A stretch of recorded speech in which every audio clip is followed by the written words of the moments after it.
আসসালামু আলাইকুম ওরহমতুল্লাহি ওবারাকাতুহু। সম্মানিত ভাই বোনেরা, আপনারা যারা কাছ থেকে অথবা দূর থেকে কিংবা বিভিন্ন মিডিয়ার মাধ্যমে আমাদের প্রোগ্রামটা দেখছেন, আল্লাহ তাআলার কাছে শুকরিয়া আদায় করি যিনি আমাদেরকে তৌফিক দিয়েছেন এক সপ্তাহ পরে সূরা আল মুজাম্মিলের কিছু আয়াত নিয়ে তেলাওয়াত করার এবং এবং বোঝার চেষ্টা করার। আল্লাহ তাআলা আমাদের এই সময়টুকুকে নাজাতের ওসিলা বানিয়ে দিন এবং কিয়ামতে এরই কারণে আল্লাহ তাআলা আমাদেরকে কোরআনের বন্ধু বানিয়ে দিন। কোরআনের যে শাফাআত আছে সেই শাফাআত যেন আহ, আমাদের ভাগ্যে নির্ধারিত হয় ইনশাআল্লাহ। এখানে আমরা যে প্রথম থেকে তেলাওয়াত শুরু করেছি এবং তাফসীর শুরু হয়েছে। প্রথম আয়াতটা আমরা গত সপ্তাহে আলোচনা করেছিলাম। আজকে আমরা 2, 3 এবং 4 নম্বর আয়াতটা তেলাওয়াত করবো ইনশাআল্লাহ। আল্লাহ তাআলা বলছেন, আউযু বিল্লাহি মিনাশ শাইতানির রাজীম, বিসমিল্লাহির রহমানির রহিম, ইয়া আইয়ুহাল মুজাম্মিল কুমিল লাইলা ইল্লা ক্বালিলা নিসফাহু আও ইনকুস মিনহু ক্বালিলা আও জিদ আলাইহি ওয়ারাত্তিলিল কুরআনা তারতিলা। আল্লাহ তাআলা এখানে আমাদের বলছেন যে, হে মুজাম্মিল, হে আহ, উম, ব্ল্যাঙ্কেট আবৃত, কুমিল লাইলা ইল্লা কালিলা, তোমরা তুমি ওঠো সলাতের জন্য, সলাতের রাত্রে সলাতের তুমি পড়ো, ইল্লা কালিলা সারা রাত, তবে সামান্য কিছু অংশ ছাড়া, সামান্য কিছু অংশ তুমি ঘুমাও, আর সারা রাত তুমি ইবাদত করো। এই একটা অর্থ। এরপরে এটাকে আল্লাহ তাআলা আরো ডিফাইন করছেন এইভাবে যে কালিলানটা কেমন হবে, যে ঘুমটা কেমন, সামান্য কিছু ঘুমাও। তাহলে এর দ্বারা বোঝা যায় যে অধিকাংশ রাত জাগতে হবে। পরের আয়াতে এই সামান্য ঘুমটাকে ব্যাখ্যা করেছেন আল্লাহ নিসফাহু বাদাল দিয়ে, যে ওই কমটা অর্ধেক তুমি ঘুমাও আর অর্ধেক তুমি সালাত আদায় করো। আও ইনকুস মিনহু কালিলা, অথবা তার চেয়ে কিছু কমিয়ে দাও, অর্ধেকের চেয়ে কিছু কম ঘুমাও, 3 ভাগের 1 ভাগ, আর 2 ভাগ সালাত আদায় করো। আও জিদ আলাইহি, অথবা তুমি তার চেয়ে আরো কিছু বাড়াও, অর্ধেকের চেয়ে। তো অর্ধেকের চেয়ে কিছু বাড়াও মানে সেটা ঘুমের মধ্যে 3 ভাগের 2 ভাগ তুমি ঘুমাও আর 1 ভাগ তুমি সালাত আদায় করো। সালাত আদায় করার জন্য আল্লাহ তাআলা লম্বাটা কত সময় হবে 3 ভাবে বলেছেন। একটা হলো 3 ভাগের 2 ভাগ, অথবা অর্ধেক, অথবা 3 ভাগের 1 ভাগ, মানে সালাত আদায় করা। আর যদি ঘুম যদি ধরেন তাহলে ওইভাবে হতে পারে যে 3 ভাগের 2 ভাগ ঘুমাও, অর্ধেক ঘুমাও, অথবা 3 ভাগের 1 ভাগ ঘুমাও। এইটা হলো আল্লাহ তাআলার পক্ষ থেকে একটা নির্দেশ। এরপরে যে বলতেছেন ওয়ারাত্তিলিল কুরআনা তারতিলা, ওয়ারাত্তিলিল কুরআনা তারতিলা, এবং তুমি কোরআনকে তারতিলের সাথে পড়ো। তা আমরা আজকে ইনশাল্লাহ আলোচনা করব রাতের ঘুম এবং জাগানোর বিষয়টা নিয়ে। আল্লাহ রসুলের আমলগুলোকে আমরা নিয়ে আসবো এখানে।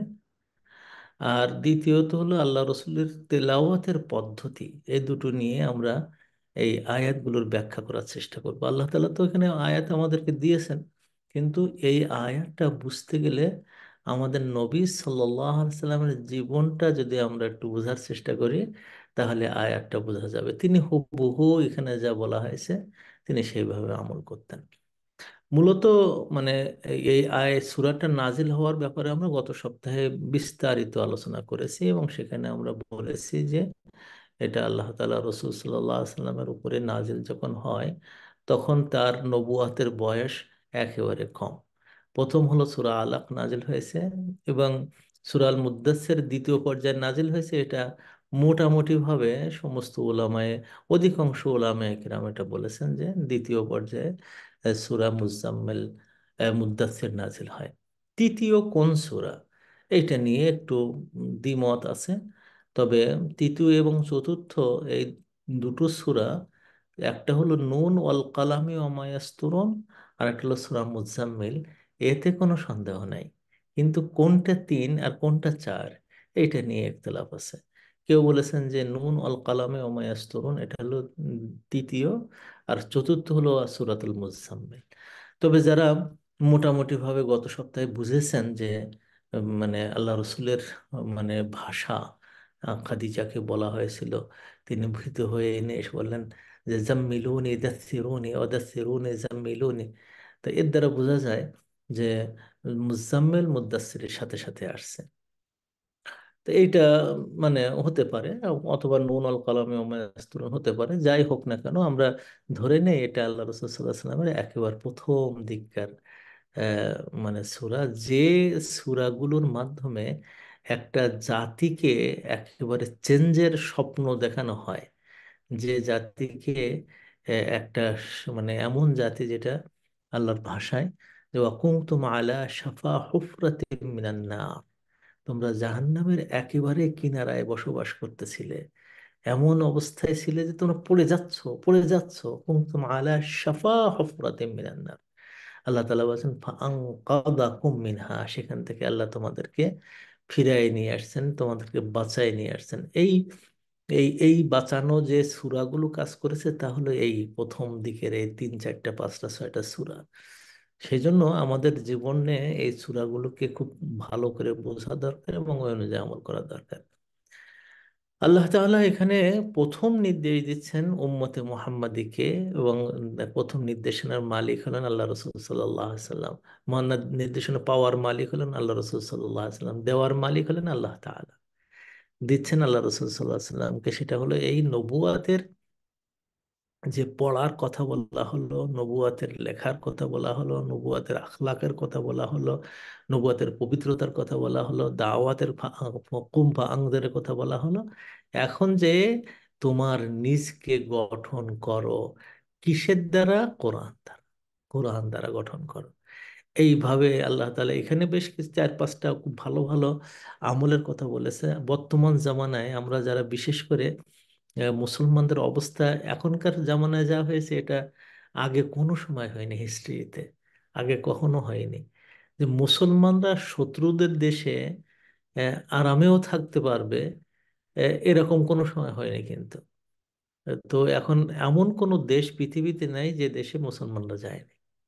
সে আরব হোক, সে বাঙালি হোক, সে পাকিস্তানি হোক, সে পশতু হোক, সে আহ, মালয়েশিয়ান হোক, সে ইন্দোনেশিয়ান হোক, মুসলমানরা এমন কোনো দেশ নেই যে দেশে যায়নি। কাজে এই সমস্ত জায়গাগুলোতে মুসলমানরা যে তার প্রাথমিক কাজ কোনগুলো দিয়ে মানুষকে মন জয় করবে, তার কথাগুলো কিন্তু এখানে বলা হচ্ছে আস্তে আস্তে আস্তে এই সূরাগুলোতে। তার মধ্যে প্রথমটা হলো নিজেকে ওয়েল ইকুইপড করো, তোমার গায়ে যেন বেহেশতি সুগন্ধ থাকে, তোমার চেহারায় যেন জান্নাতি মানুষের চেহারা থাকে, তোমার কাজ কামে যেন ফেরেশতার মতন কাজ থাকে, তোমার চতুর্পাশে কোনো শয়তান যেন তোমার পাশে না আসতে পারে। তুমি যখন রাস্তা দিয়ে হাঁটতে চেষ্টা করো, শয়তান যেন ওখান থেকে পালায় যায়। কোনো সময় কোনো মানুষ শয়তানের সাথে সহ অবস্থান করে আল্লাহ তাআলা প্রিয় পাত্র হবে, এটা আশা করা যায় না। কিন্তু শয়তানকে তাড়াবার পথ কি? পথ হলো আল্লাহ তাআলা এখানে বলে দিচ্ছেন কুম। এখানে কুম শব্দের অর্থ আর সূরা মুদ্দাসসিরের কুমের অর্থ মানে আকাশ পাতাল পার্থক্য। ওখানে কুম ফাআনদের দাঁড়িয়ে যাও, ভয় দেখাও, তার মানে এখন ঘরের থেকে বেরিয়ে যাও। আর কুম আল্লাহিল্লাহ বলে তো ঘরের ভিতরে থাকো। চিন্তা করে দেখেন পার্থক্য কত। ঘরের ভিতরে তুমি লাইলকে, রাত্রকে তুমি কেয়ামুস মানে কেয়ামের মাধ্যমে করে, এবং কেয়ামের অর্থ হলো সলাতের কেয়াম, সলাতের কেয়াম। তাহলে রাত্রে যে নামাজটা পড়তে হয় তার মূল থাকে কিয়াম, মূল থাকে কিয়াম, দাঁড়ানো। অনেকে আমার সাথে মানে জিজ্ঞেস করেন, উস্তাদ আমি তাহাজ্জুদ নামাজ পড়তে চাই, আমি তা সাজদায় অনেকক্ষণ কাটাতে চাই না। আর নিয়ম হলো তেলাওয়াতে দাঁড়িয়ে অনেকক্ষণ কাটানো, এটাকে বলা হয় কানেতান। যে দাঁড়িয়ে থাকে, অনেকক্ষণ দাঁড়িয়ে থাকে, তাকে বলে কানেতান। আল্লাহ তাআলা মারিয়াম আলাইহিস সালাম মেয়েদেরকে আল্লাহ তাআলা একেবারে এই নির্দেশটা দিয়েছেন, ও কুনুতি ইয়া মারিয়াম, গাই অকুনুতি, তুমি কুনুত করো। আমরাও কিন্তু কুনুত করার জন্য খুব ব্যস্ত না। কুনুত, কুনুত শব্দের অর্থ হলো যে দাঁড়িয়ে লম্বা সময় কাটানো। এখন এই লম্বা সময় কাটানোর জন্য অনেক সে মনে করেন যে বিরাট বিরাট সূরা লাগে। তাজ্জব বিষয় হলো কি জানেন, এই যে আয়াতটা নাজিল হচ্ছে, যখন নাজিল হয়েছে তখন লম্বা কোনো সূরা নাজিল হয় নাই। লম্বা সূরা তো সূরা বাকারা নাজিল হয়েছে মদিনায়। লম্বা সূরা তো সূরা কাহাফ নাজিল হয়েছে অনেক পরে, এই আয়াত নাজিল হওয়ার অনেক পরে। লম্বা সূরা তো ধরেন আপনার সূরা নিসা, সূরা আল ইমরান, এগুলো সব পরে নাজিল হয়েছে। এই এই যখন এই সূরাগুলো নাজিল হচ্ছে ছোট ছোট সব, সূরা আলাকের পাঁচ প্রথম আহ, কয়েকটা আয়াত। তারপরে হলো মুদ্দাসির ছোট, মুজাম্মিল ছোট, নুন আল কালামি ওয়া ইয়াসতুরুন ছোট। তাই এই ছোট সূরা দিয়ে রাত কাটানো মানে কি? এমন কিন্তু নয় যে আপনার বিলম্বা লাগবে। আপনি একটা সূরা বারবার পড়তে পারবেন কিন্তু। আমাদের নবী একবার এইরকম হয়েছে, তিনি রাতের 3 ভাগের 2 ভাগ কাটিয়েছেন এই একটা আয়াত তেলাওয়াত করে। আল্লাহু আকবার! একটা আয়াত তেলাওয়াত করে, সুবহানাল্লাহ আযীম। এবং সেই আয়াতটা হলো ইন তুআযিবহুম ফাইন্নাহুম ইবাদুক ওয়া ইন তাগফির লাহুম ফাইন্নাকা আনতাল আলিমুল হাকীম। ও আল্লাহ, তুমি যদি মানুষদেরকে শাস্তি দাও তাহলে তারা হলো তোমার বান্দা, তোমার বান্দাদেরকে তুমি শাস্তি দিও না। ওয়াইন তাগফির লাহুম, আর যদি তুমি ওদের ক্ষমা করে দাও তাহলে তুমি সবচেয়ে ভালো জানো, তুমি সবচেয়ে প্রজ্ঞাময়। একটা আয়াত বারবার বারবার বারবার পড়েছেন আর হাউমাউ করে কেঁদেছেন। তা আমাদের জীবনে ওরকম হতে পারে, সূরা কুল পড়ে অনেক সময় কাটানো যায়। এজন্য আপনারা মনে করবেন না যে লম্বা দাঁড়িয়ে থাকতে গেলে লম্বা সূরা লাগবে না। আপনি এক সূরা বারবারও পড়তে পারবেন। এক একবার মানে সূরা এর থেকে ফিল থেকে নাস পর্যন্ত পড়ে আবার ফিল থেকে নাস পড়ুন, কোনো সমস্যা নেই। কারণ আপনি দাঁড়াই থাকবেন একটু বেশি সময়। অথবা সূরা ইয়াসিন পড়ুন, অথবা সূরা রহমান পড়ুন, একবার দুবার পড়ুন, কোনো সমস্যা নেই। লম্বা মানে দাঁড়ানোর জন্য শর্ত নয় যে আপনার লম্বা লম্বা সূরা পড়তে হবে। আল্লাহ রসুল একবার এরকম পড়েছেন, ইবনে মাসউদ থেকে হাদিস আছে যে তিনি প্রথম রাকাতে সূরা বাকারা পড়েছেন, তারপরে সূরা বাকারার পরপরই সূরা আল ইমরান ধরেছেন, তারপরে সূরা নিসা ধরেছেন, তারপরে যে তিনি রুকুতে গেছেন। তো ধরেন প্রায় 5-6 পারা পড়েছেন এক রাকাতে। এটাও আছে, কিন্তু সেই সাথে এটাও আছে যে তিনি একটা আয়াতে তিনি সমস্ত রাত কাটাইছেন, মানে সমস্ত রাত মানে ওনার তাহাজ্জুদের সময় এটা। তো এইটাই হলো মানে সালাতের মাধ্যমে রাত কাটানোর অবস্থা। তো সেখানে আল্লাহ তাআলা মানে যে পদ্ধতিগুলো বলেছেন সে পদ্ধতিগুলো খুবই সায়েন্টিফিক পদ্ধতি। মানে কোনো একটা মানুষ যদি 5 ঘন্টার নিচে ঘুমায় তার কিন্তু শরীর খারাপ হয়ে যাবে। আবার 7 ঘন্টার বেশি যদি ঘুমায় তার কিন্তু শরীর খারাপ হবে, অ্যাডল্ট আর কি। বাচ্চাদের জন্য তো 8-9 ঘন্টা ঘুমাতে হয়, কখনো 10-12 ঘন্টা 15 ঘন্টা পর্যন্ত তাদের ঘুমানোর জন্য সাজেস্ট করে, একেবারে নিউ বর্ন বেবি যখন হয়। কিন্তু যখন অ্যাডল্ট হয়ে যায় তখন সে 7 ঘন্টার উপরে ঘুমালে, 8 ঘন্টা ম্যাক্সিমাম দেয়, কিন্তু 7 ঘন্টা আইডিয়াল। এর চেয়ে বেশি ঘুমালে শরীরের মধ্যে শরীর মোটা হয়, তারপরে বিভিন্ন রকম সমস্যা দেখা দেয়।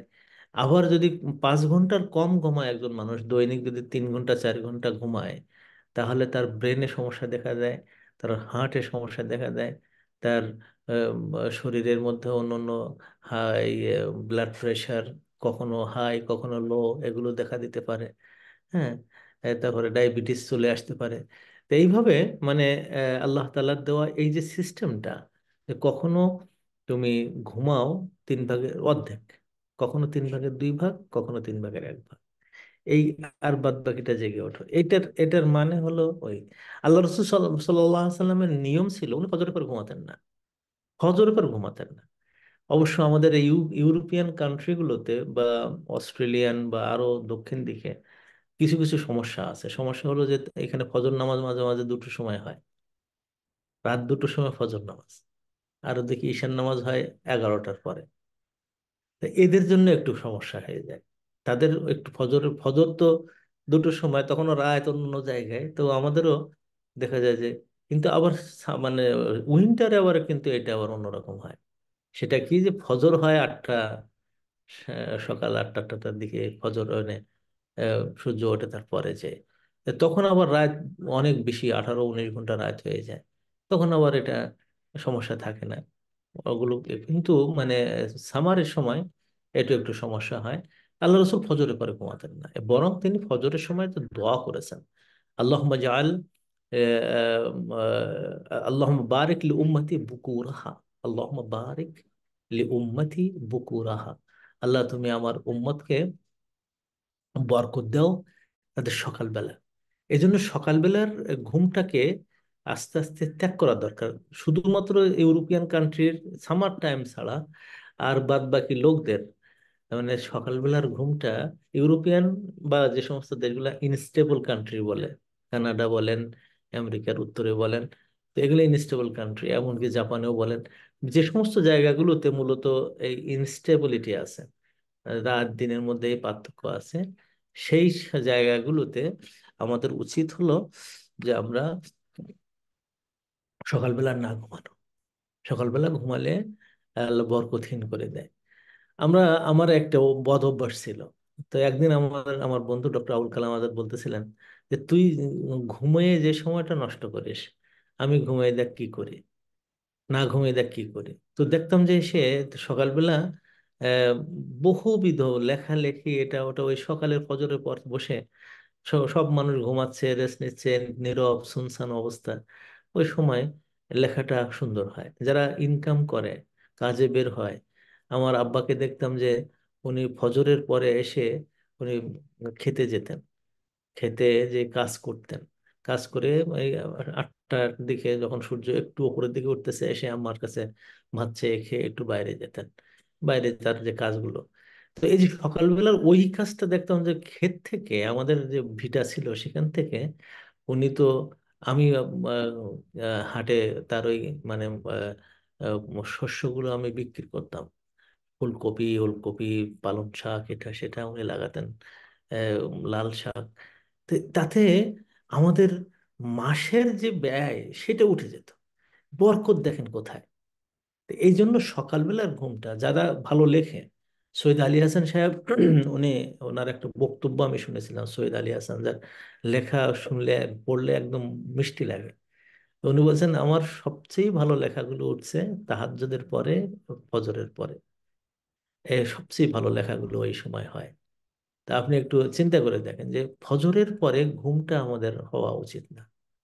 এই জন্য মানে রাত্রটাকে কাজে লাগানো দরকার, রাত্রটাকে কাজে লাগানো দরকার, যেটাকে আল্লাহ তাআলা আমাদেরকে বলেছেন 3 ভাগের 2 ভাগ, অর্ধেক, 3 ভাগের 1 ভাগ ঘুম, প্লাস হলো নামাজ পড়া। তাহাজ্জুদ নামাজ এটা ফরজ ছিল আল্লাহ রসুল সাল্লাহ সাল্লামের উপরে। কুমিল লাইলা, দাঁড়িয়ে যাও নির্দেশ। এবং ওই দাঁড়িয়ে যাওয়ার পিছনে একটা বড় কারণ কি, ইন্না সানুলকি আলাইকা কওলান সাকিলা, কারণ আপনার কাছে আমি ওহী, ভারী ওহী পাঠাতে যাচ্ছি। তো ওহী গ্রহণ করার জন্য তাহাজ্জুদ নামাজ একটু গুরুত্বপূর্ণ। আল্লাহ রসুলের উপর ফরজ ছিল কারণ তিনি তাহাম্মুল করবেন। আমাদের উপর ফরজ না, কারণ ওহীটাকে তাহাম্মুল করা আমাদের উপর ফরজ না।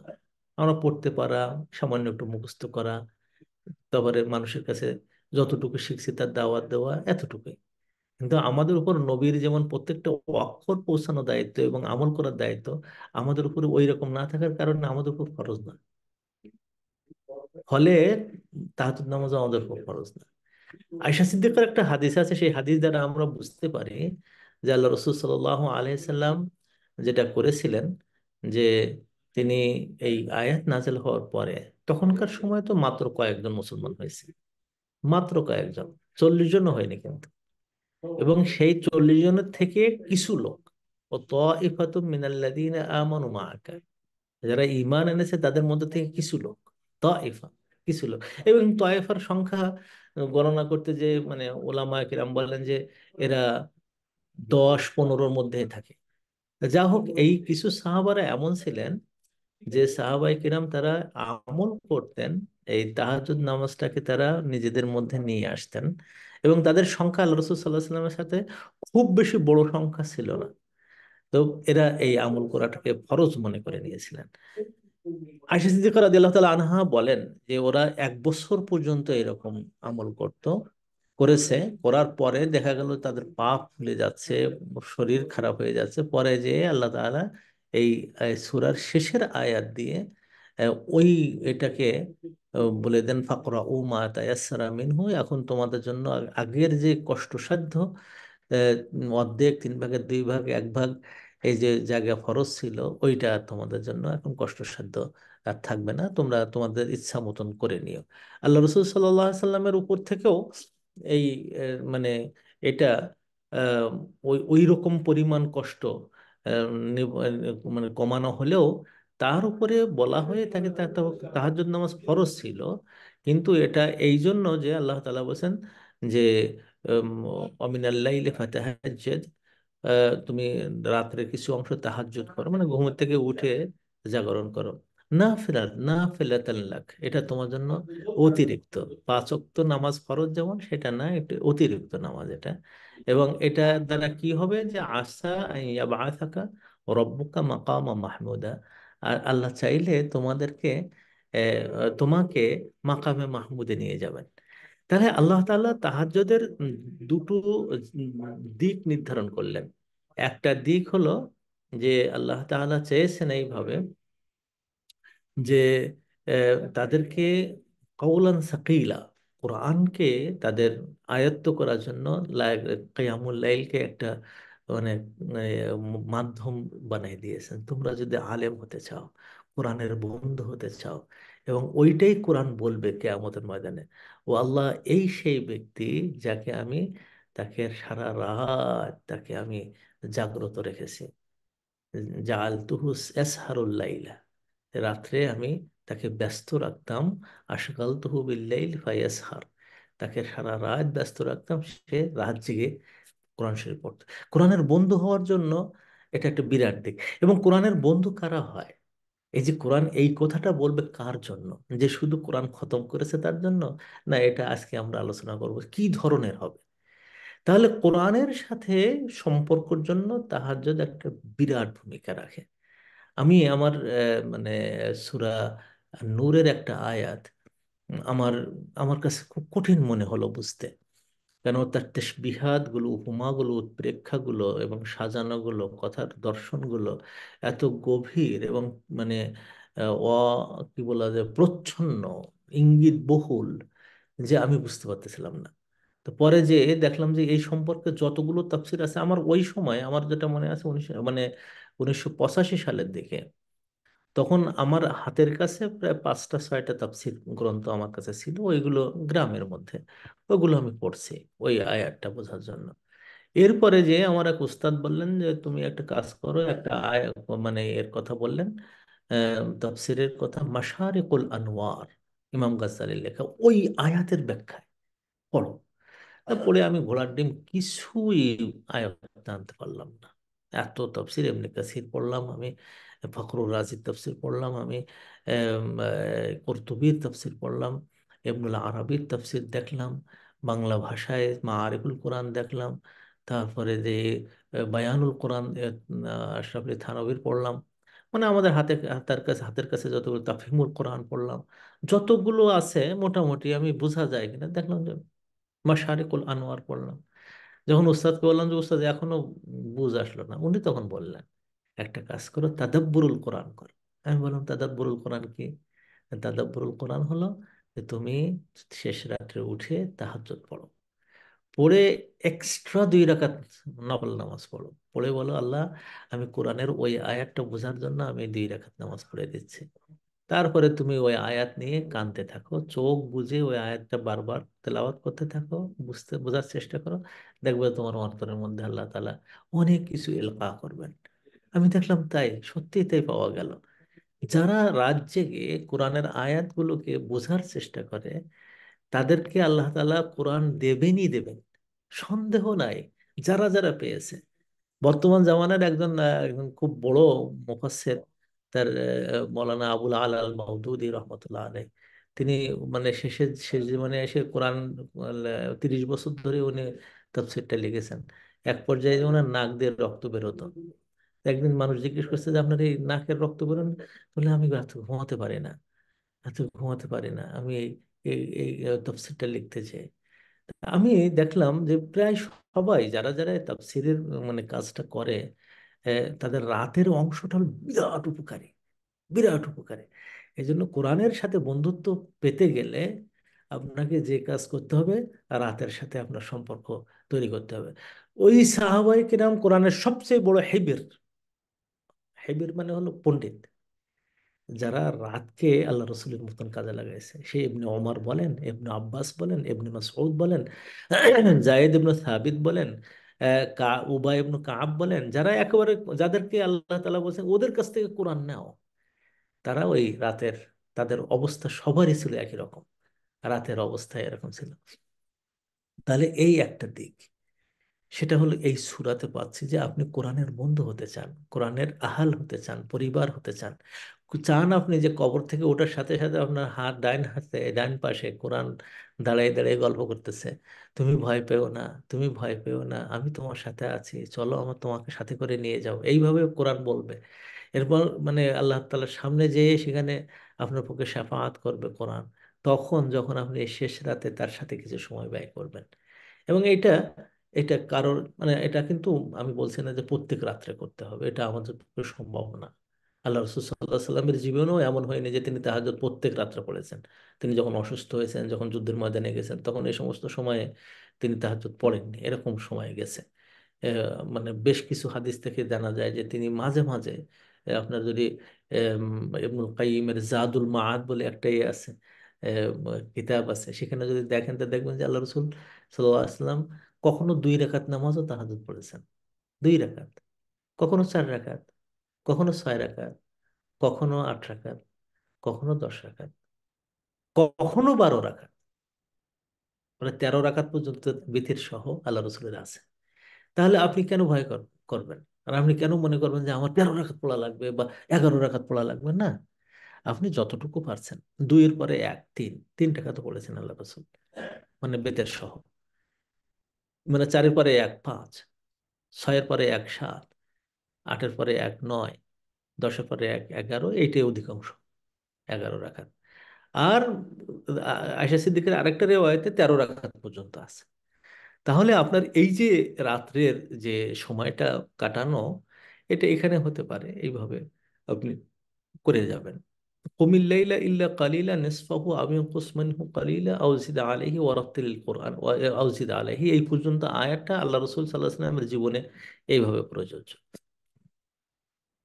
তবে একটা জিনিস মাথায় রাখা দরকার যে তার কাছে এই সূরা যখন প্রথম নাজেল হয়, আর তার কাছে আরেকটা সূরা নাজেল হয়, সেটা হলো আউযু বিল্লাহি মিনাশ শাইতানির রাজিম, বিসমিল্লাহির রহমানির রহিম, ইযা জাআ নাসরুল্লাহি ওয়াল ফাতহু ওয়া রাআইতান নাসা ইয়াদখুলুনা ফি দীনিল্লাহি আফওয়াজা ফাসাব্বিহ বিহামদি রাব্বিক ওয়াস্তাগফিরহু ইন্নাহু কানা তাওয়াবা। এই সূরাটা নাজিল হওয়ার সাথে সাথে আল্লাহ রাসূল বুঝতে পারলেন যে আমার কাজ, আমার দুনিয়ায় যে পাঠানো হয়েছিল তাতে আমার জীবন শেষের দিকে আসছে। তো এই সূরা নাজিল হওয়ার পরে এবং এই মুজাম্মিল সূরা নাজিল হওয়ার পরে, সূরা নাসর নাজিল হওয়ার পরে আর সূরা মুজাম্মিল নাজিল হওয়ার পরে আল্লাহ রসুলের জীবনে সিগনিফিক্যান্ট পরিবর্তন আসে। প্রথম পরিবর্তন আসে যে তার পা ফুলে যেত, তখনকার তো আয়েশা সিদ্দিকা ওই সময়কার পা ফোলা দেখেননি, কারণ সে সময় তার বিয়েও হয়নি, তো তার স্ত্রী ছিল খাদিজা। এই জন্য আয়েশা সিদ্দিকা থেকেও এতটুকু আছে, তার পা এবং তার সাথীদের পা ফুলে যেত। কিন্তু তার পাটা কেমন ফুলে যেত, এটা মানে সূরা আহ, মানে কি বলে নাসর নাজিল হওয়ার পরে হয়ে মানে উনি উল্লেখ করেছেন যে একদিন আমি দেখলাম যে তার পা ফুলে গেছে। মাঝে মাঝে পা ফোলা দেখবেন যে আমার আব্বারও এরকম ফুলতো দেখতাম, আহ, এরকম পা ফুলে গদা মতন হয়ে গেছে। পা হাত দিলে আঙুল দিয়ে এরকম টিপলে আঙুল বসে যেত, এটা পা ফোলা বলে আর কি। এ- এটা আমাদের ওই যখন মানে মসজিদ নববীতে আমরা যখন 2 অক্তের নামাজ, ধরনের নামাজ পড়তাম, একটা হলো প্রথম হলো তারাউইহ, আর দ্বিতীয় হলো কিয়ামুল লাইল।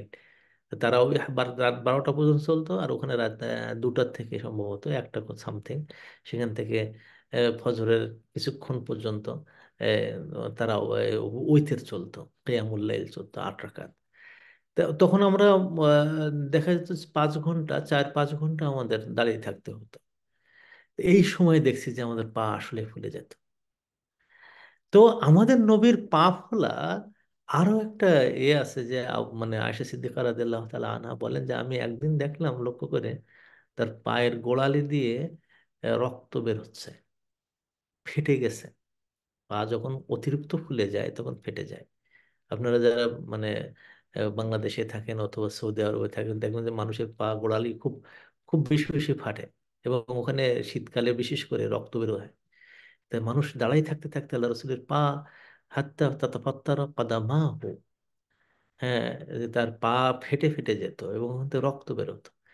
আল্লাহ রসুলকে এই কষ্ট অবস্থা দেখে আয়েশা সিদ্দিকা বলেন যে যে ইয়া রসুল্লাহ, আপনাকে কি এই আল্লাহ তাআলা এই আয়াত নাজিল করে শুনাননি যে লিয়াগফিরাল্লাহ মা তাকাদ্দামা মিন যামবিকা ওয়া মা তাআখার, আগের এবং পিছনের সব গুনাহ আল্লাহ তাআলা মাফ করে দেবেন, তা কেন আপনি এত কষ্ট করেন?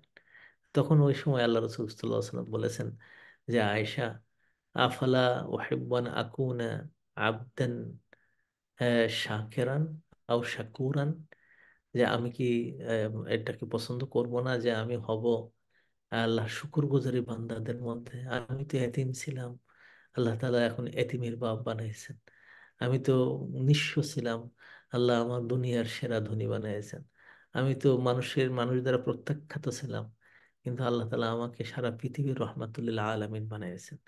এর যে শুকরিয়াটা, আপনি যদি আপনাকেও নিজে নিজে চিন্তা করেন যে আল্লাহ আপনাকে কি দিয়েছে। আমি আজকেই এক বোনকে বলতেছিলাম, বোন, আপনার জীবনে এই জিনিসটা একটু খেয়াল করেন না যে আপনি এই হারাইছেন, ওই হারাইছেন, স্বামী এই হয়েছে, ছেলে পেলে এই করতেছে, কিন্তু তারপরেও আপনি কোরআন পড়তে পারেন, এই নিয়ামত না?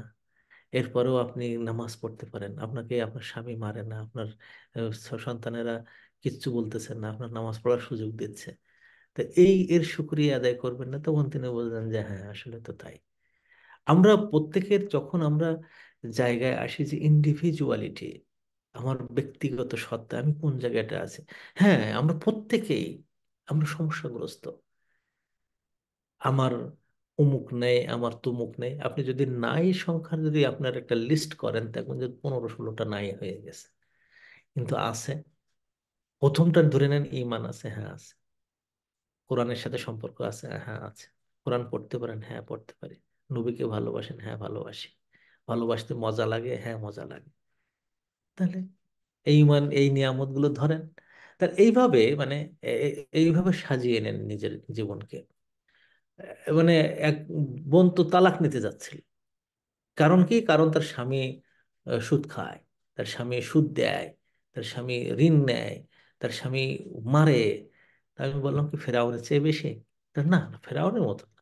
তাহলে যদি ফেরাউনের মতো না হয়, ফেরাউনের স্ত্রী হয়ে ঈমান আনার কোরআনে আল্লাহ তাআলা কি করেছেন যে ইন্তেকালের আগে জান্নাতে তার ঘরটা দেখাই দিয়েছেন যে আসিয়া তোমার জন্য এই জায়গাটা অপেক্ষা করছে।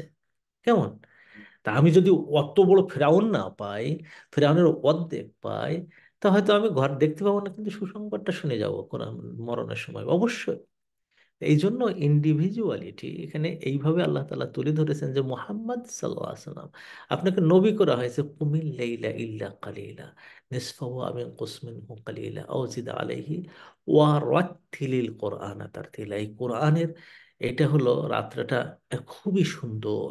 এরপরে আমরা আরো রাত্রের আরো কিছু বর্ণনা আসবে, তখন আমরা আরো আলোচনা করব। একটা হলো কোরআনের প্রথম ডাইমেনশন, কি সেটা? সেটা হলো কোরআনের একদম কাছাকাছি বন্ধু হয়ে যাচ্ছেন। কোরআনের যতটুকু আয়াত পড়তে পারতেছেন ততটুকু আপনাকে উপকার করছে। এই হলো একটা ডাইমেনশন। দ্বিতীয়টা হলো যেটা সূরা আল ইসরা থেকে আমরা জানতে পারি, অমিনাল লাইলি ফাতাহাজ্জাদ বিহি, অমিনাল লাইলি ফাতাহাজ্জাদ বিহি, যে রাত্রে এই কোরআনকে নিয়ে তুমি তাহাজ্জুদ করো। আর এটা হলো নাফিলাতান লাক, এটা হলো অতিরিক্ত কাজ। কারণটা কি? এই আসা, এর দ্বারা দুনিয়ার সবাই আশা করবে, আল্লাহ তাআলা তো আশা করেন না। আল্লাহ কি করবেন কি না করবেন তো তো সব সিদ্ধান্ত। কিন্তু আশা বলে বোঝা যাচ্ছেন না এইটা না কিন্তু আহ, যে আল্লাহ তাআলার, তাহলে এখানে সন্দেহ আছে না? সন্দেহ আমাদের কাছে, বা আমরা আশা করি যে আল্লাহ তাল্লাহ রসুলও ইন্তেকালের আগে আমাদেরকে বলে গেছেন এটা, যে আমি মাকামে মাহমুদ দেখে আসছি এবং আমাকে বলা হয়েছে এটা একজন নবীর জন্য, তা তোমরা আমার জন্য দোয়া করতে থাকবা। এবং কেয়ামত পর্যন্ত দেখেন মানুষ তার জন্য দোয়া করতেছে আজানের পরে, ওয়াবাআতহু মাকামান মাহমুদান আল্লাযী ওয়া'আদতা। তো চিন্তা করে দেখেন, তো এই ওয়াদাটা হলো আসা আইয়া বাআসাকা রব্বুকা মাকামান মাহমুদা, তোমাকে মাকামে মাহমুদে পৌঁছে দেবে। মাকামে মাহমুদটা আরশের নিচে, জান্নাতুল ফেরদাউসের লফটি প্লেস যেটা আছে, যেটাকে গুরফা বলা হয়, সেই গুরফারও উপরে এটা হলো মাকামে মাহমুদ, এবং তার পাশে ওয়াসিলা এবং ফাদিলা রয়েছে। তো এই যে এই যে জায়গাটা যাওয়া, কার মাধ্যমে? ফাতাহাজ্জাদ বিহি নাফিলাতাল লাকা, কোরআনের মাধ্যমে এগিয়ে যাও। কোরআন আরেকটা দরজা খুলে দেয় কি, যে আপনাকে রফা করে দেয়। যে আল্লাহ তাআলা রসুল সাল্লাহ সাল্লাম বলেছেন যে এই কোরআন এমন, হযরত ওমরেরও ভাষা এটা, যে রফা বিহিল কাসিরিন, মানে এর দ্বারা অনেক মানুষকে উঁচু করেছেন। ওয়াখাফাদা বিহিল কাসিরিন, এবং অনেক মানুষকে এর দ্বারা ধ্বংস করে নিচু করে দিয়েছেন। আপনি নিচু উপর করতেছেন আপনার মর্যাদা, আপনার সম্মান, আপনার বা জান্নাতের মর্যাদা, আপনার দুনিয়ার মর্যাদা। আপনি কোরআন ধরেন না, কোথায় নিয়ে যায় দেখেন, কোথায় নিয়ে যায়। আমি এক বন্ধুকে একবার বলেছিলাম যে বন্ধু, কোরআন নিয়ে দাঁড়িয়ে যাও, দেখবা তুমি কোনো জায়গায় তোমার সমস্যা হবে না। বন্ধুটার খুব বেশি সাহস হয়নি। মানে 2-3 মাস পরে ওখান থেকে ক্ষান্ত দেয়, পরে যে জীবনটা খুব বেশি ভালো যাচ্ছে না। কিন্তু যেদিন আমি বন্ধুকে বলার পরে যখন আমার উপরে বললাম, আব্দুল সালাম কোরআন নিয়ে দাঁড়িয়ে যাও, তোমার দুনিয়ার কোনো অভাব আসবে না। বিশ্বাস করুন, এর আগ পর্যন্ত আমি ভালো ভালো জবের পিছনে ছুটেছি, বিভিন্ন জায়গায় এটা করেছি সেটা করার চেষ্টা করেছি, একসাথে 3-4টা জব করেছি। তাও যে অবস্থা ছিল, কোরআন নিয়ে দাঁড়িয়ে যাওয়ার পর আল্লাহ তাআলা আমাকে ওই জায়গায় নিয়ে গেছেন, যেটা আমি, আমার আব্বাও কোনোদিন চিন্তা করেননি, আমার উস্তাদরাও কোনো সময় ভাবেননি যে আব্দুল সালাম এখানে যেতে পারে। এই জায়গাটা আমি আপনাদেরকে অনুরোধ করব, একটু পরীক্ষা করে দেখুন। মাকামে মাহমুদ হয়তো আমাদের পক্ষে সম্ভব হবে না, হয়তো কিছু আমাদের পক্ষে সম্ভব না, আল্লাহ রসুল সাল্লাহ সাল্লামের জন্য ওইটা। কিন্তু আল্লাহ রসুল বলেছেন তোমরা ভয় পাও কেন, আমার সাথে থাকতে পারবা, তোমরা কাছাকাছি থাকতে পারবা। এই জন্য আল্লাহ রসুল বলতেন না যে আমার পাশে, আমার আমার ওখানে বসে থাকবা, আমার মাকামে মাহমুদে থাকবে, কিন্তু বলতেন আনা ওয়াকাফিলুল ইয়াতীমি কাহাতাইন, আমি এবং যারা ইয়াতীমের মাথায় হাত দেয়, ইয়াতীমকে দেখাশোনা করে তারা আর আমি, এই দুইটো দুটো আঙুল যেরকম এই কাছাকাছি, একদম ওই রকম কাছাকাছি থাকবো। একজন সাহাবী এসে বলছেন, ইয়া রাসূলুল্লাহ, দেখি না, আমি যখন বাসা এখানে থাকি তখন মনে হয় আহারে, শুধু দেখতে থাকি না, আমার আপনার কাছে কথা শুনতে থাকি এবং আপনাকে দেখতে থাকি, আর মনটা মনে হয় আমি জান্নাতের মধ্যে আছি। কিন্তু আমি যখন বাইরে যাই, বাসায় চলে যাই, তখন মনে হয় আমি ধ্বংস হয়ে যাচ্ছি, আপনাকে না দেখলে আমি বাঁচতে পারি না। আমার কাছে একটা জিনিস মনে হচ্ছে কি, যে ধরেন মরে যাওয়া তো আছে, কিন্তু জান্নাতে যে যদি আপনি অনেক দূরে থাকেন, আমি যদি আপনাকে না দেখতে পাই তো বাঁচবো কি করে? তা আপনি আল্লাহর কাছে একটু দোয়া করেন, যেন আপনি আমাকে, আল্লাহ তাআলা যেন আমাকে আপনার পাশে জান্নাতে একটা জায়গা দেয়। তখন আল্লাহ রসুল তার মুখের দিকে তাকায় বললেন যে আচ্ছা ঠিক আছে, তো তুমি আমাকে একটা হেল্প করো, বিকাসরাতে সুজুদ, বেশি বেশি সাজদা দিয়ে। তাহলে আল্লাহ রসুলের পাশে থাকা, কাছে থাকা, তাকে প্রত্যেক দিন একবার করে দেখতে পারার সুযোগ কিন্তু আছে। কিভাবে এটা? তাহাজ্জুদ বিহি নাফিলাতাল লাকা। আর যে আল্লাহ তাআলা তাহাজ্জুদের মাধ্যমে কোরআনের, কোরআনের মাধ্যমে, তাহাজ্জুদ পড়ার মাধ্যমে আল্লাহ তাআলা তাকে মাকামে মাহমুদ দেবেন, সেই আল্লাহ তাআলাই আপনাকে এই কোরআনকে সাথে করে নিয়ে আল্লাহ তাআলার রসুলের নিকটবর্তী করে দেবেন ইনশাআল্লাহ। তো এই একটা দিক, এটাকে আল্লাহ তাআলা বলছেন যে তোমরা এই কারণে মানে কিয়ামুল লাইলটা করো। কিয়ামুল লাইল ফরজ না, এটা সুন্নাত, এবং সুন্নাতে মুআক্কাদা। যখন আপনারা নামাজের নিয়াত করবেন, তাহাজ্জুদ সুন্নাত, সুন্নাত নামাজ হিসেবে নিয়াত করবেন। কিন্তু এটা এমন সুন্নাত যে আপনার জীবনটাকে একেবারে চেঞ্জ করে দেবে ইনশাআল্লাহ। একটা হলো কোরআনের সাথে বন্ধুত্ব করে দেবে, একটা হলো যে আরশের উপরের জায়গায় ইনশাআল্লাহ আমাদেরকে সবাইকে নিয়ে যাবে। তো আমরা যেন অন্তত এই আমলটা শুরু করে দেই। মানে যার পক্ষে সম্ভব মাসে একবার, যার পক্ষে সম্ভব মাসে একবার যেন অবশ্যই হয়। এটা কিন্তু আমার পক্ষ থেকে একটা দাবি যে তাহাজ্জুদের নামাজ যেন মাসে একবার অবশ্যই হয়। আর সপ্তাহে একবার হতে পারলে তো খুবই ভালো। আর যদি দৈনিক পারা যায়, অথবা আহ, 3 দিন 4 দিন এরকম পারা যায়। অনেক মা আছে যাদের বাচ্চারা ওই শেষ রাত্রে একটু ওঠে, তখন আপনি উঠে এ, 2 রাকাত নামাজ পড়ে নেন, 2 রাকাত আর 1 রাকাত পড়ে নেন। কারো কারো উঠতেই হয়, কারো কারো উঠতে হয় রোগের কারণে হোক, ডায়াবেটিস হয়ে গেছে বা উঠাই লাগে, তো হয়তো পড়েন। কারো কারো ঘুম আসে না, ইনসমনিয়া আছে, তো আপনি নামাজ পড়ুন। এটা কিয়ামুল লাইল কিন্তু। রাত্রের নামাজে দুটো ধারা আছে, একটা হলো কিয়ামুল লাইলের ধারা, একটা তাহাজ্জুদের ধারা। কিয়ামুল লাইল যেটা এই সূরা মুজাম্মিলে আছে, কিয়ামুল লাইল কুমিল লাইলা।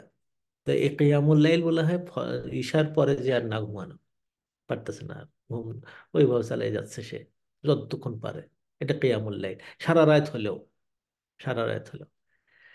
এই আয়াতের একটা অর্থ কুমিল লাইলা, কুমিল লাইলা রাত্রে জাগো।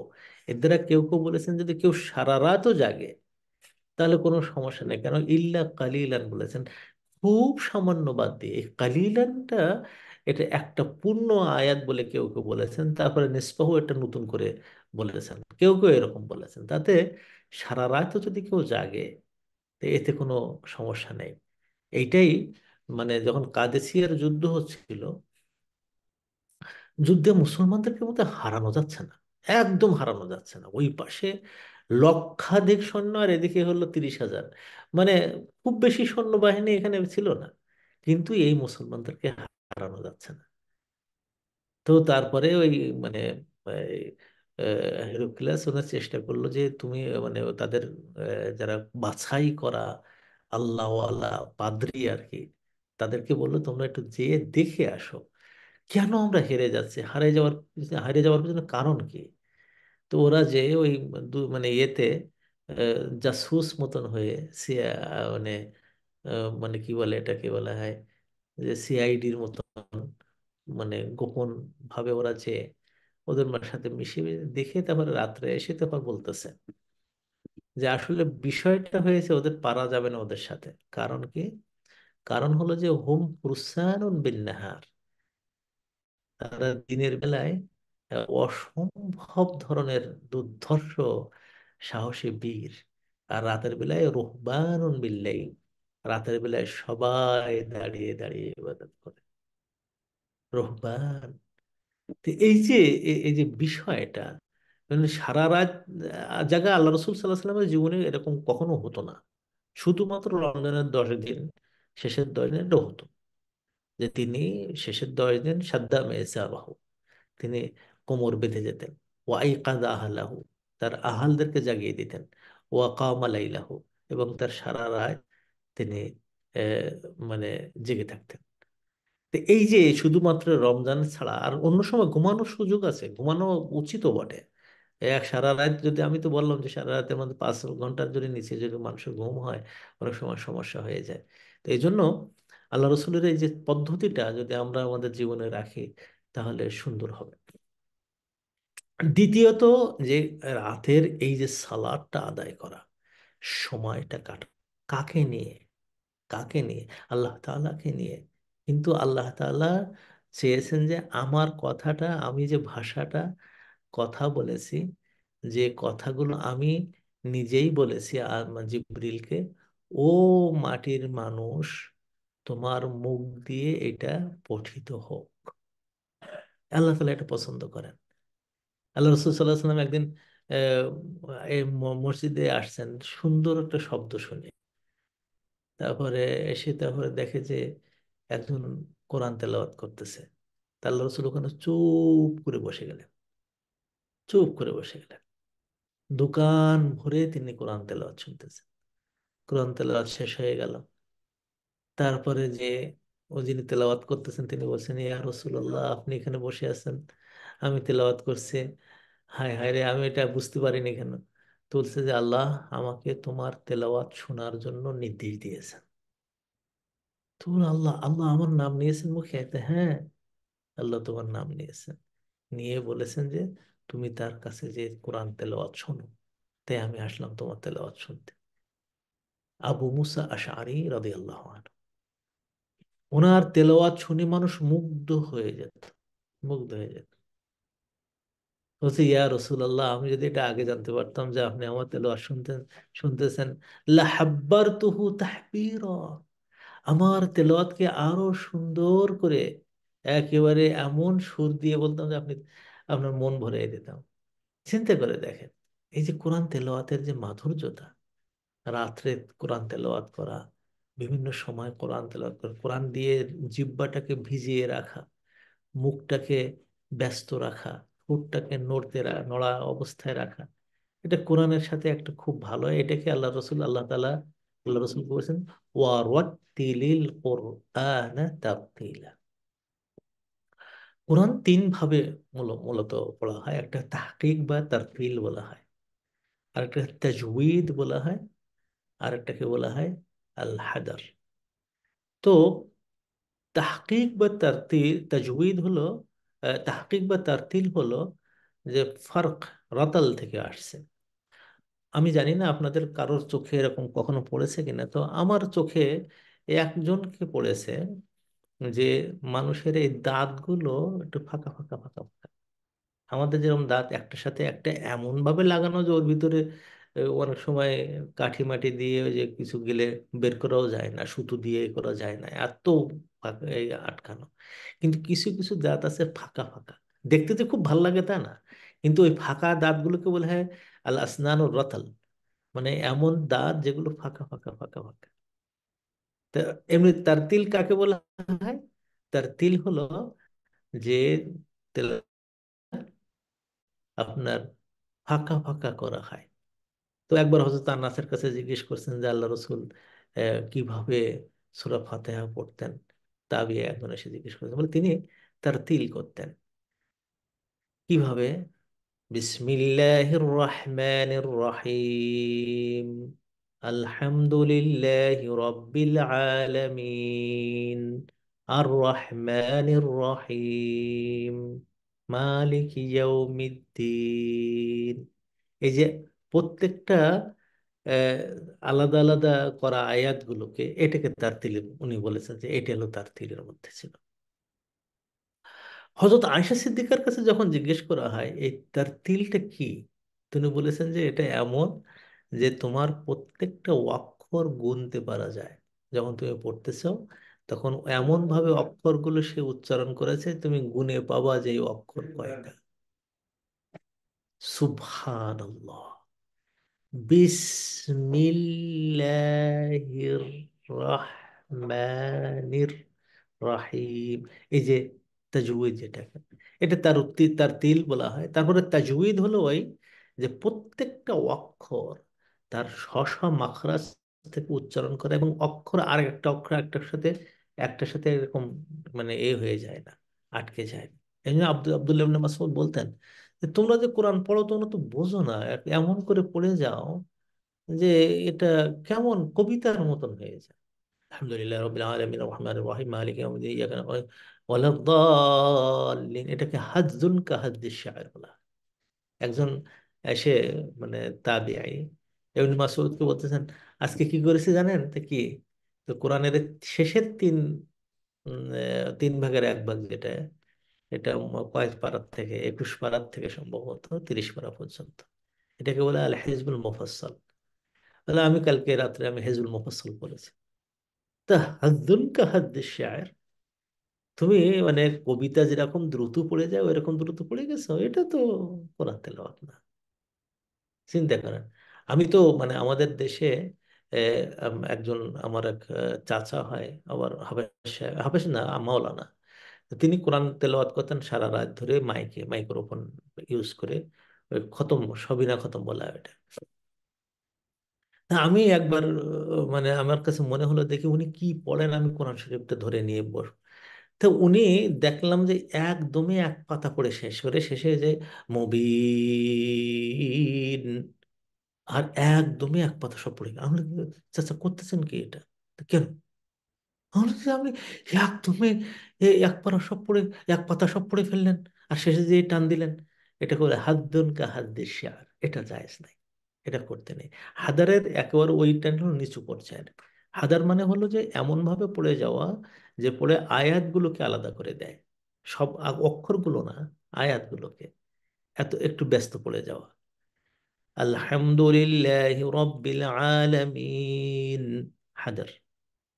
কিন্তু আলহামদু লিল্লাহি রব্বিল আলামিন, এটা হলো আপনার তাজউইদ, বা তার চেয়ে আরো একটু উপরে যে তারতিল। প্রত্যেকটা অক্ষর শশা জায়গা থেকে উচ্চারণ করা এবং অক্ষরের মধ্যে আলাদা আলাদা বুঝতে পারা। আর আশা সিদ্দিকের এই কথাটা যে তুমি কয়টা অক্ষর পড়েছো ওটা গুনতে পারো, সেটাকে বলা হয় ওই যে তারতিল এবং তাহকিক। এটাই আল্লাহ রসুল সাল্লাহ সাল্লামকে পড়তে বলা হয়েছে। এখন যদি আমরা এই আয়াতটার ব্যাখ্যা যদি আমরা করতে চাই, তাহলে আমরা দেখতে পাবো যে আল্লাহ রসুলের তেলাওয়াতটা কত ধরনের হতো। সেটা যদি আমরা দেখি, যে তখন আমরা দেখতে পাবো যে আল্লাহ রসুল সাল্লাহ আলাইসাল্লাম তিনি তেলাওয়াত করতেন, যে তার তিলের তেলাওয়াত, সেখানে খুব দ্রুত পড়ে যেতেন না, হাজদান করতেন না। হাজ মানে হলো কবিতা পড়ে যাওয়া, যেমন আমাদের বাড়ি কি যেন, তুমি যাবে ভাই যাবে মোর সাথে আমাদের ছোট গায়, গাছের ছায়ায় লতায় পাতায় উদাসী বনের বাই, কবিতা পড়া। কোরআন এরকম পড়া যাবে না। ওলা আজালাতান, এবং এত দূর, আলহামদুলিল্লাহ রাব্বিল আলামিন আর রহমানির রহিম মালিকি ইয়াউমিদ্দিন ইয়াকা না'বুদু ওয়া ইয়াকা নাস্তাঈন ইহদিনাস সিরাতাল মুস্তাকিম সিরাতাল লাযীনা আন'আমতা আলাইহিম গায়রিল মাগদুবি আলাইহিম ওয়ালাদ-দাল্লিন না। আজালা নেই, হাদ্দুন নাই, আজালা নেই। এই দুটোর মাঝখানে তারতিল আছে। তারতিল মানে প্রত্যেকটা মানে অক্ষরগুলোকে বোঝা যাচ্ছে কি সুন্দর করে পড়া যায়। আল্লাহ রসুল সাল্লাহ সাল্লাম কেরাত যেটা করতেন, পড়তেন যে মুফাসসিরাতান, হারফান হারফান, প্রত্যেকটা অক্ষর একেবারে স্পষ্ট করে বোঝা যেত। এখন আপনারা বুঝে দেখেন যে কিভাবে আমাদের পড়তে হবে। তারপরে হলো যে ওয়াকানা ইউকাত্তিউ কিরাআতাহু আয়াতান আয়া, তিনি প্রত্যেকটা আয়াত আয়াতকে আলাদা আলাদা করে ফেলতেন। ওয়াকানা ইয়ামুদ্দু ইনদা হুরুফিল মাদ, যেখানে হরুফে মাদ আছে সেখানে তিনি এই মাদ করতেন, লম্বা করতেন। যেমন আর রহমান, আর রাহিম, চিন্তা করে দেখেন। তার রহমান যদি থামেন ওখানে, তাহলে ওখানে যে দেখা যাবে মধ্যে আহ, মানে আওয়াজ হওয়ার কারণে ওখানে লম্বা হয়ে যাচ্ছে, আরো লম্বা হয়ে যাচ্ছে। সাধারণত মধ্যে তাবিঈ এটা রহমানুর, আর রহমানির রাহিম, আর রহমানের মধ্যে তাবিঈ, কিন্তু পরেরটার মধ্যে আওয়াজ হওয়ার কারণে ওটাকে আরো লম্বা করে নিলাম। এই আল্লাহ রসুল সাল্লাহ সাল্লাম মদ করতেন। সুবহানাল্লাহ। এরপরে যে তিনি কোরআনকে পড়ার সময় কিন্তু একটা কাজ করতেন, তিনি আউযুবিল্লাহ পড়তেন কোরআন পড়ার সময়। আউযুবিল্লাহ পড়া কিন্তু ফরজ, একবার পড়া ফরজ। আর বিসমিল্লাহ পড়তে হয় ওই সময় যখন কোনো সূরা আপনি শুরু করতেছেন, সেখানে বিসমিল্লাহ আছে, সেই বিসমিল্লাহ পড়তে হয়। কিন্তু মাঝখানে যদি পড়েন, তাহলে মানে শুধু সূরা মানে আউযুবিল্লাহ পড়ে তারপরে ওই আয়াত পড়ে যাবেন। এরপরে তিনি মানুষের কাছ থেকে কোরআন শুনতেন। এর মানে হলো যে আপনার শুধু পড়া না, আপনি ভালো ভালো তেলাওয়াতকারীদের তেলাওয়াত শোনা। যেমন আমি, আমাদের উস্তাদ আমাদের পড়াইছেন শেখ হুদাইফি, আলী আল হুদাইফি হাফিজাহুল্লাহ, এখনো বেঁচে আছেন, আল্লাহ তালা বাঁচায় রেখেছেন। মসজিদ নওয়াবির ইমাম শেখ সুদাইস, শেখ সুরাইম, তারপরে আম, শেখ সুবাইতি, এ মাহের মোয়াইকেলি, এদের যাদের যাদের তেলাওয়াত আমরা ভালো লাগে। আমি মাঝে মাঝে খুব পাগল হয়ে শুনতাম শেখ মানে আব্দুল বাসেদ, তার আলোচনা, তার আব্দুল সামাদ আব্দুল বাসেদ তেলাওয়াত, শেখ আন্তারের তেলাওয়াত ভাল লাগতো, শেখ মিনশাউই তেলাওয়াত কি সুন্দর, শেখ খালিল আর হাসরের তেলাওয়াত। এগুলো আল্লাহ রসুল সাল্লাহ সাল্লাম এমনি মাসুদের তেলাওয়াত শুনেছেন, উবাই ইবনে কাবের তেলাওয়াত শুনেছেন, আবু মুসা আশআরীর তেলাওয়াত শুনেছেন। চিন্তা করে দেখেন। হ্যাঁ। এরপরে যখন তিনি মানে তেলাওয়াত করতেন এবং শুনতেন, একটা জিনিস আমাদের সবার মনের মধ্যে আসা দরকার এবং আমলের মধ্যে আসা দরকার। সেটা হলো যে তিনি খুবই নরম করতেন মনটাকে, এবং কখনো কখনো তার চোখ দিয়ে পানি আসতো। সুবহান আল্লাহ, সুবহান আল্লাহ। তিনি তেলাওয়াত করতেন কখনো দাঁড়িয়ে। চিন্তা করেন, আপনি হাঁটতেছেন, আপনি কিচেনে আছেন, আপনি কাজে যাচ্ছেন, তেলাওয়াত করতে করতে যান। ও কায়দান, কখনো বসে বসে, অমত্তা যান, কখনো শুয়ে শুয়ে, কখনো তিনি উজু অবস্থায় তেলাওয়াত করেছেন, উজু না থাকলেও তেলাওয়াত করেছেন। তবে তিনি মুসাহাফ যখন ধরতেন, মুসাহাফ তো তিনি, তখনকার সময় তো মুসাহাফ ধরে পড়া ছিল না আল্লাহ রসুল, কিন্তু উনি মুসাহাফ যারা ধরতেন, ধরতে পড়তেন, তাদেরকে উজু করতে বলতেন। সাহাবারা সবাই উজু করতেন, তিনি তো, আল্লাহ রসুল তো আর ওই মুসাহাফ থেকে পড়তেন না, পড়তেন মন থেকে। তো এই জন্য তিনি উজু অবস্থায় পড়তেন, উজু না থাকা অবস্থায় কোরআন তেলাওয়াত করতেন। তবে তিনি জানাবাতের সময় কোরআন তেলাওয়াত করতেন না। জানাবাত মানে গোসল যখন ফরজ হয়, এই অবস্থায় তিনি মানে কোরআন তেলাওয়াত করতেন না। ঠিক একই অবস্থায় পিরিয়ড থাকা অবস্থায় মেয়েদেরও, যে নফল যে তেলাওয়াত যেটা, ওইটা না করা বলা, সওয়াবের জন্য যেটা করা হয়, পিরিয়ড থাকা অবস্থায় করা যাবে না। তবে যদি ছাত্রী হয় অথবা এমন হাফেজা হয় যে ওই 8-10 দিন যদি কোরআন তেলাওয়াত না করে ভুলে যাবে, তখন সে কোরআন তেলাওয়াত করতে পারে। অথবা কোরআনের যে সমস্ত দোয়া আছে, এই দোয়াগুলো সে পিরিয়ড অবস্থায় পড়তে পারে। আল্লাহ রসুল এটা বলে গেছেন। আরেকটা হলো যে কোরআন তারতিলের এটাও অংশ যে কানা রাসূলুল্লাহ সাল্লাল্লাহু আলাইহি সাল্লাম ইয়াতাগান্না বিহি। সুবহানাল্লাহ। আল্লাহ রসুল সাল্লাল্লাহু আলাইহি সাল্লাম কোরআনকে মানে সুর দিয়ে পড়তেন, গান না। কিন্তু এটা অনেকে এর অর্থ করে যে গান, গান, কোরআনকে গান বানাতেন না, সুর দিতেন। এখন এই সুর বিভিন্ন, এক একজনের সুর এক এক রকম। এমন শর্ত নয় যে যে 6 মাকাম আছে, মাকামাত বলা হয়, সাপ্ত, তারপরে তারপরে আছে কি কি যেন এরকম আছে। এগুলো, এই যে মাকামাত গুলো, এগুলো দরকার নাই আমাদের। অনেকে এই মাকামাত শেখে, এই মাকামাত সুন্দর, মানে সুরগুলো নিয়ে আসে সুন্দর সুন্দর, কিন্তু এটা জরুরি নয়। যার সেই সুর, যার সেই মতো। আমি বরং এটাও বলি যে আমার যারা যে সমস্ত আহ, ছাত্ররা আছে, ওদের সময় তারা ওই মানে সুর নকল করতে যেয়ে সুরটা খারাপ হয়ে যায়। তা আমি বলি, তুমি নকল করো কেন? তোমার নিজস্ব সুর তো বেশি ভালো।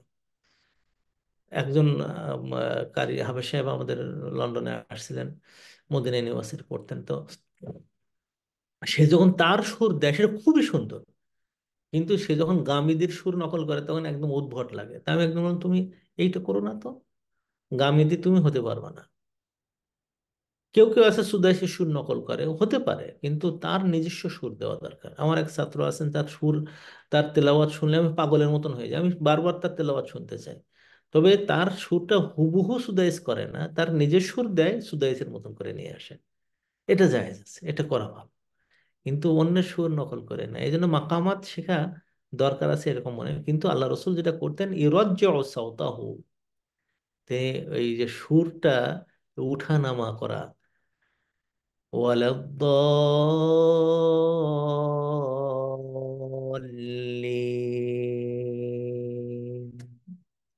এই যে দোয়ার 6 হারাকাত লম্বাটাকে 2, 3, 4 নিয়ে তারপর আবার নিয়ে আসা, এটা জায়েজ আছে। এটা তারজিয়া করতেন আল্লাহ রসুল সাল্লাল্লাহু আলাইহি ওয়াসাল্লাম। এই তারজিয়া করা জায়েজ আছে। মানে কোরআনকে নিয়ে আপনি আপনার জীবন সুন্দরময় করে ফেলুন, আপনার কণ্ঠকে সুন্দর করে দেন। আপনার তেলাওয়াত শুনে যেন আশেপাশের গাছপালা যেন থাকে, এটা এটা আমাদের মধ্যে সুন্দর করা দরকার। আল্লাহ রসুল সাল্লাহ সাল্লামের নির্দেশ এরকম যে জাইয়িনুল কোরআন আবি আসওয়াতিকুম, কোরআনকে সুন্দর করো তোমাদের সুর দিয়ে। তিনি মাঝে মাঝে বলতেন, মাল্লাম ইয়াতাগান্না বিল কোরআন, হ্যাঁ, লাইসা মিন্না, যে কোরআনকে সুর দিয়ে না পড়লো সে আমার অন্তর্ভুক্ত না।